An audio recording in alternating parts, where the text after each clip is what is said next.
and community engagements in this region. We continue encouraging the citizens of this country to take up measures that will resolve land issues amicably without resorting to violence. Because past have lives, persons have been injured, including security officers and civilians, and it is important for us to resolve their land issues.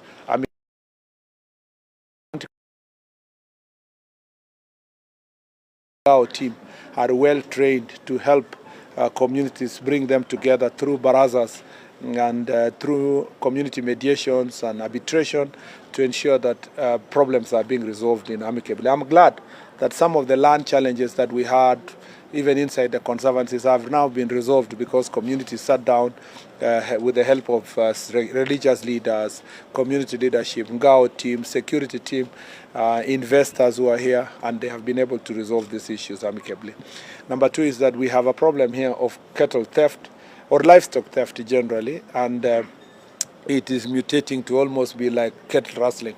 It will be unheard of to continue speaking about cattle rustling in such a part of the country where the environment has so many investments. It's not even as complicated and challenging the way we face in other parts of Rift Valley like Samburu, Baringo, Elgeyo Marakwet, West Pokot, Turkana.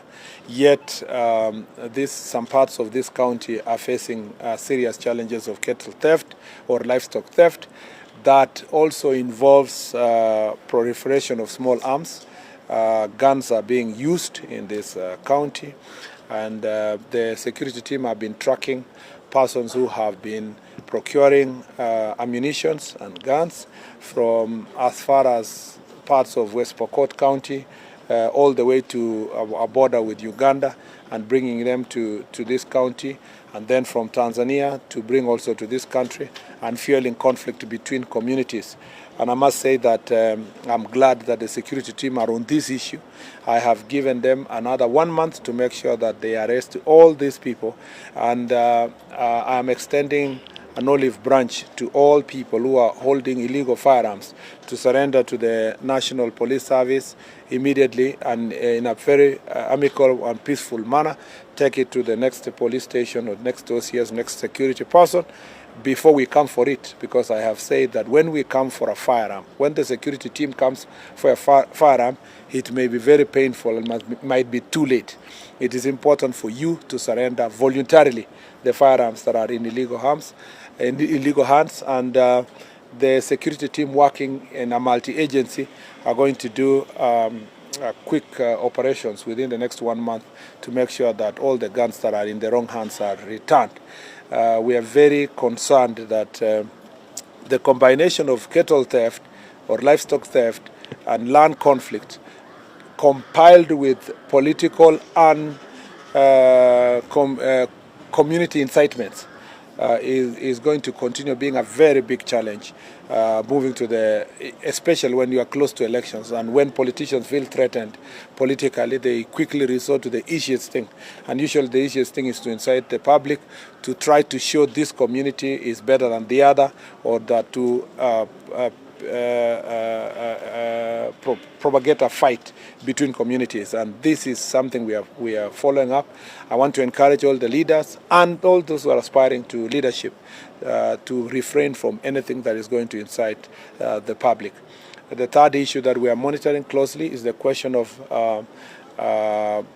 alcohol and substance abuse, and particularly proliferation of adulterated ethanol and other kind of alcohol that is combined together with smuggled goods from neighboring country. We border Tanzania here, and there is a lot of smuggling of goods here, but also some of the alcohol that is consumed in Narok come from Nakuru County. Some of them come all the way from Kisumu County, Kisii County, and all those places, which we are yet to visit, and we will see the measures that we are going to deal with, because some of these factories that are manufacturing this adulterated alcohol and spirits are actually in the neighboring counties, and some of which are coming from out of the country. There is also proliferation of drugs here.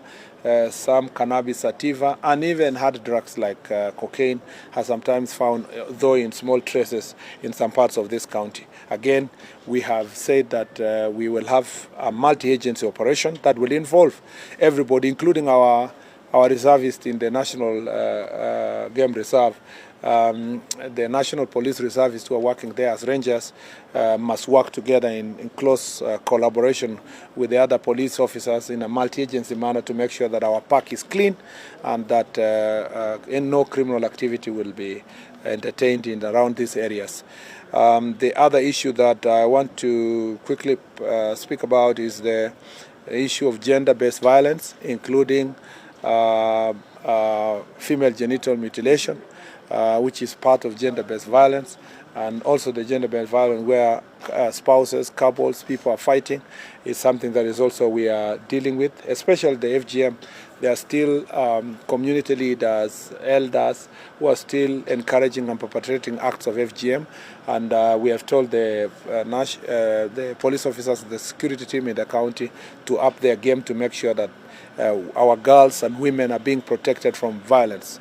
And we are going to take this gender-based violence issue must be confronted for what it is, and part of it is covered by community cultural activities that encourage beating of spouses, especially women. And in some cases we have seen where men are also being beaten by their wives, but it is more prevalent against women, and it's an issue that we must deal with and confront as a country. We must speak about it.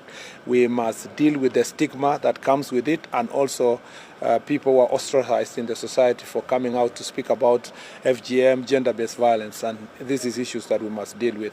The other issue is mining. Mining is a very important resource in some parts of Transmara. This is also on the border to Narok, Migori. It's also an area that there is unregulated mining that has been going on. I'm glad that the Ministry of Mining have been doing some operation clearing people who have no legitimate licenses, and we are going to continue working together with the Ministry of Mining to make sure that this sector is streamlined so that the investors can do their job in an environment that is beneficial to the community, and then we weed out the rogue community leaders who are giving out fake licenses and instigating into clan fights or community fights related to mining issues. Those are some of the issues. We are happy to go and listen to the Wananchi, and together we find ways of resolving those issues. Thank you. Excuse me. I'll take about 3 questions, yeah, and then we'll see where we go there from there. Proceed.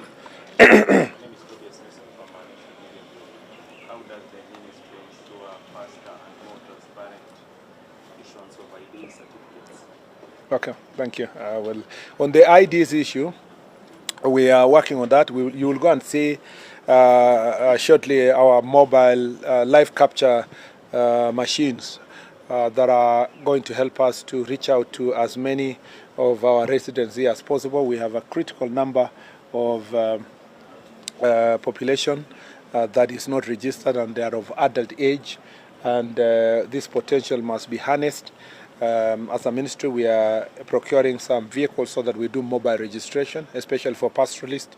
We want to make sure that we reach them in their manyatas and other parts where they are unable to access. Of course, in town here we have registration centers in a few areas. I think it's how many? 19, yeah? We have 19 registration centers for ID. That is huge. But still, because of the coverage, there are places that we will need mobile registration. And that's why we are showcasing our live capture machines as one way of ensuring that we will reach out. And you know that live capture machine has only, it just needs 3 people. And once the chief is there, the fingerprints officer there, and the registrar, things are done, finished, and all the information is uploaded, and you are able to print an ID within 3 days, and within 7 days a resident will have gotten their IDs. These are some of the reforms that have happened. You know, now it is free because the president declared that we give out IDs for free. It used to be 300 shillings, it's now free, and as we take it close to the people, more of them will be encouraged to take it.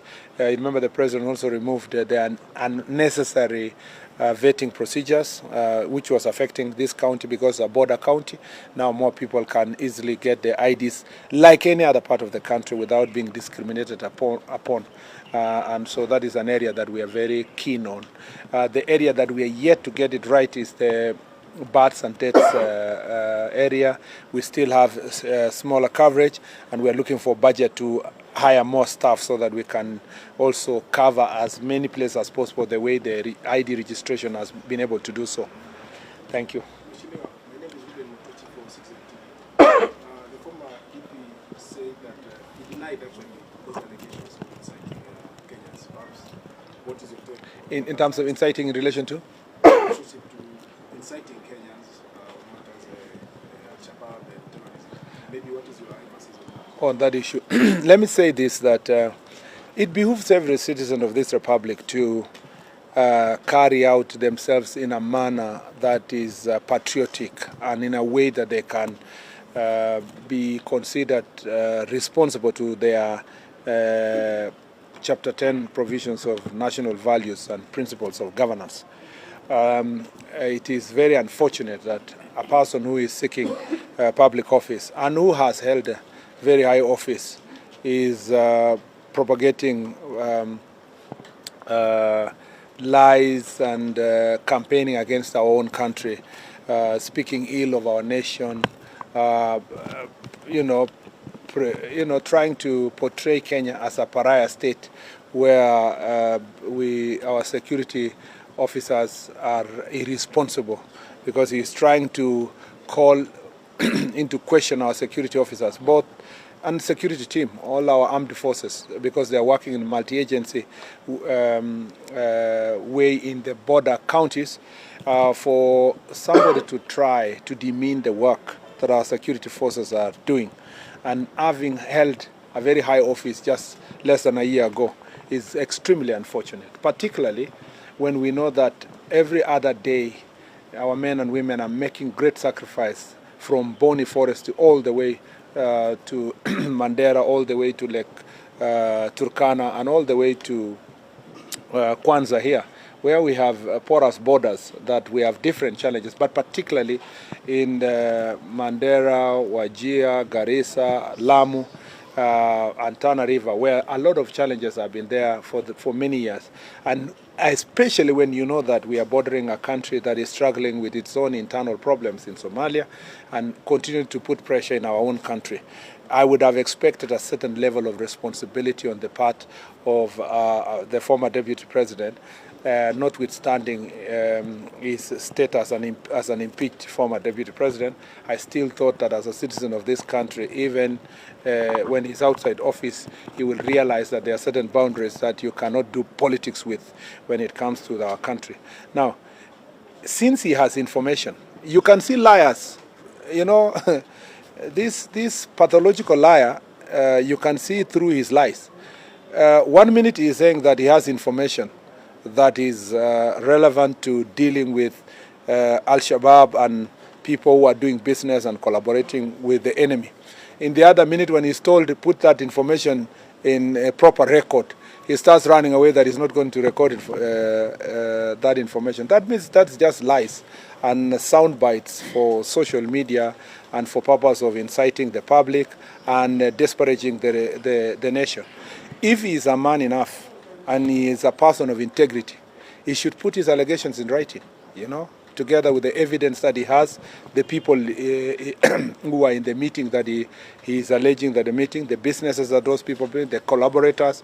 Since he seems to have a lot of information, it is laughable that a citizen of the Republic of Kenya who is seeking high office is telling the citizens of this country would rather appear before a senate of another country than his own country. We are not stupid people. We are looking through. You can see through his hypocrisy, but we will insist. We are continuing to insist that any citizen of this republic who makes such heavy allegations and who thinks that they are doing so for the good of the country, they are obligated to put that in writing. And and when I say that they should record a statement, it doesn't mean that the National Police Service is not independent. I am just restating what is in the law, that if you have evidence that is related to safety and security of Kenyans, the right place to put it is to take it to the DCI and provide that information so that the people you are mentioning can be investigated and be arrested and be charged. But until you put that information in writing, the rest is just pure propaganda and falsehood that must be treated with the contempt that it deserves. So I challenge the former deputy president to to make his allegations now properly on record if he really thinks that he has information that can help this country. But until then, we will treat it as the usual propaganda and the amazing level of contradictions that is now known for him.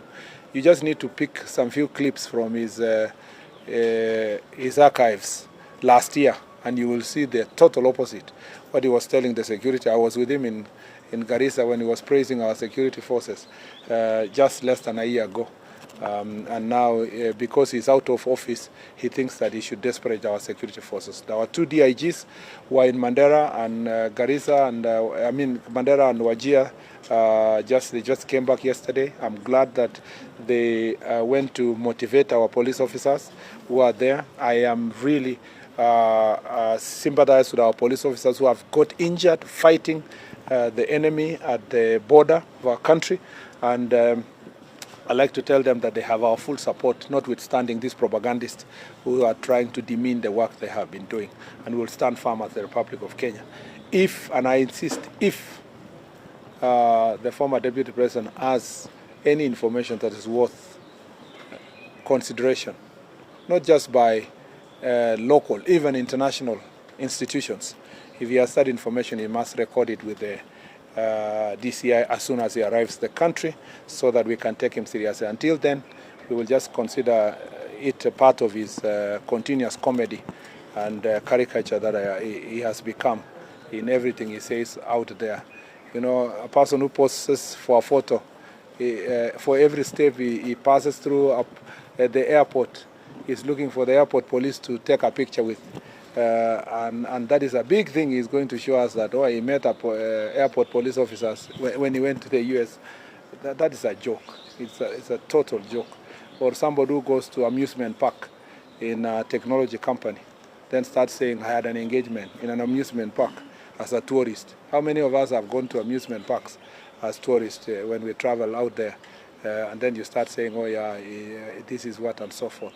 The only thing you can go and write when you get a small opportunity to visit Facebook as a tourist is political slogans. I mean, we have a problem. And I think if the former deputy president is not going to record a statement about what he said about Al-Shabaab and the country, then the right thing for him is we check him in a mental institution for mental assessment, because his level of contradictions can only be that he either is a pathological liar or is a mental case that needs treatment. And you know, Constitution of Kenya insists that for people to hold public office, they must be of sound mind, which is at the moment extremely questionable.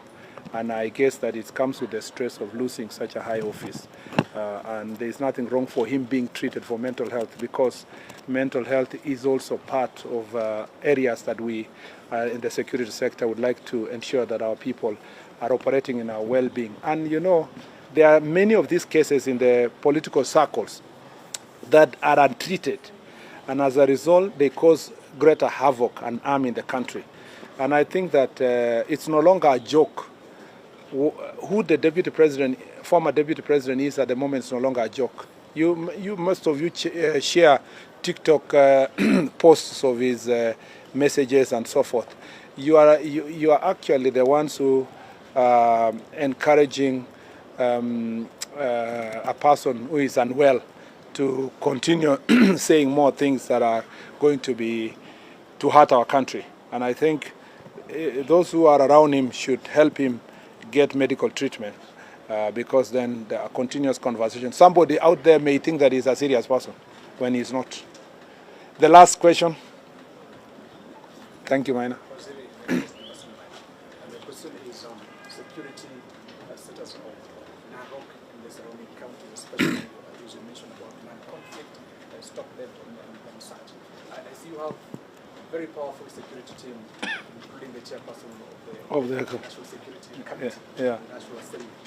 How do you assure the people of Narok and even Transmara, even Bomet, that such acts of clashes or those kinds of crises would end and come to a stop permanently? You see, Maina, management of security of a country is a continuous process. Sometimes it's a moving target. You solve one problem, another problem comes in. For as long as human beings are continually interacting and there are other issues, the people are competing over resources, they are competing and they're competing over leadership, they're competing over different things. It will always pause, and criminals are getting better in terms of their technology, their tactics, and so forth. So you always continue to invest, and you must always remain alert. That's why you change security officers every given time to avoid familiarity. You invest in more technology. You invest in more resources. You must continue. We've been with you in a number of these cases, and Kenyans are saying that we must train more. Police officers should be trained continuously. And like other departments of government, police officers are extremely disadvantaged because they are not getting new technology and new ideas as they continue managing the security sector. I'm talking about at the law level. And this is one of the resolutions that has come from Jukwaa that we need to invest more. So the thing is not to say whether or not we'll face the challenges. It's always to be prepared and ready continuously. And it's important that the chair of the committee is here because budget is also a very important issue that for us to achieve all these security issues. People have been talking about the security budget. It is absolutely nothing. That is only for salary and emoluments. Capital investment in the security sector is very low. Building of police stations, buying of vehicles, fueling, operational resources, authority to incur expenses. Those has been, you've had in many of our Jukwaa La Usalama for the 26 counties, that poses, continues to pose a challenge. And so working together, that's why we are all with the leaders today, including county government. There are always ways for people to make a contribution in this direction. Asante sana. We'll go and pay a courtesy call to the governor. Thank you. Wewe ni hizi vitu zenu